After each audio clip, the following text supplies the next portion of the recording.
कन्हैया नाच न भैया की आरती कन्हैया की।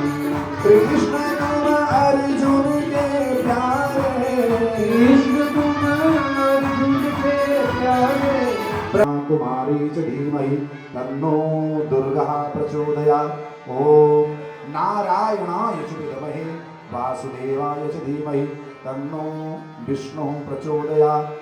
ओम महालक्ष्म्यै च विद्महे विष्णुपत्न्यै च धीमहि तन्नो लक्ष्मीकर्मा पापा पापसंभवा।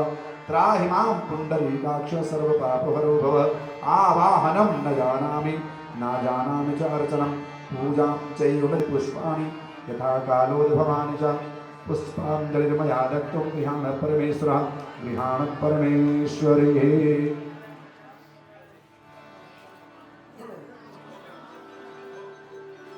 हरि ओम। ना शर्मावे भूखा प्यारा मालिक है संसार। सबरी के बेर सुदामक तंदु रुचि रुचि भोग लगावे ना शर्मावे भूखा प्यार ना मालिक है संसार।